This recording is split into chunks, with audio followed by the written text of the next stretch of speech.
iri rinonzi piano. Na na na na na na. Asambeni. Hey guys, hello guys. Akumbozama kumbojita zvima piano. Guys, kana kuigira nyaya ya miss kukonzeresa. Vanonzi miss kukonzeresa ndi Sandra Ndebele. Amoza akambokonzeresa mazuva apfuura nemapictures ake so. Saka vadzoka zvakare. Saka guys, kuti musadarikirwa netunyaya tuma latest, please subscribe and click a notification bell. Kuitira panouya nezvinyowani. Guys, musatojambiwa. Ndayani ka latest ka Sandra. Latest image guys, ndoda kuti mutange madi. Maona ka video kana ndoda kuisira. Mukaona ka video aka mapedza ndozodzoka ndokudza ichi nyaya. Mafanzi haana kufara nazvo. Mafanzi haana kufara nevideo yacho. Vakatsamwa ende vapopota. Imboona ika video aka.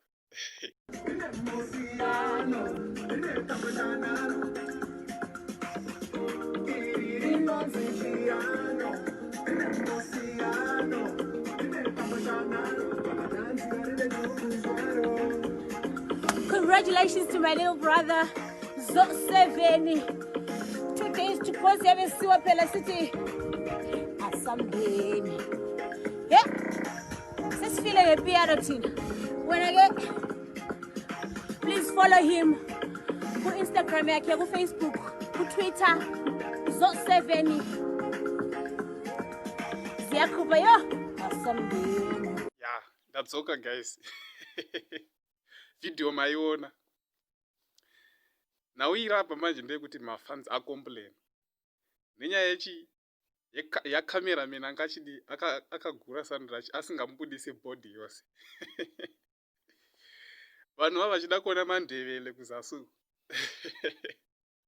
Vachida kuona body yose Sandra Ndebele achidi.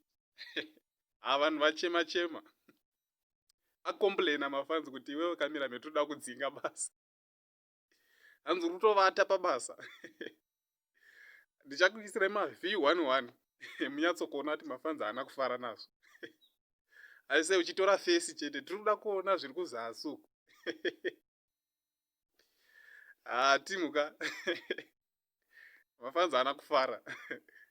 Vajamuka. Kuti cameraman ka wabhaiza hanzi wauraya bhasikoro. Tinoda kuona zviri kuzasu. Ndokanyaya kandaenda kusari ndoda kuisirai machi V11 munyatsokuona. Kuti mafanzi haana kufara nekuda kwa cameraman wa Sandra Ndebele kuti sei anga achibudisa half body. Achibudisa face chete. Saka guys zvandangoya nazvo. Onai mapicture awo. Nyatsakuona ndanyatsokumaisa pascreen munyatsokuona. Muverenge kuti mafanzi haana kufara nazvo. Ma1 guys. Disappoint mafanzi.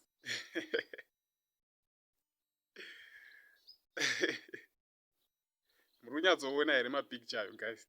Nyatsakuverenga V11 now. Muone. Yeah, guys, ndozvega ndangoya nazvo. Please don't forget to subscribe and click a notification bell. Kuitira zvima latest zvauya. Anogara uri updated.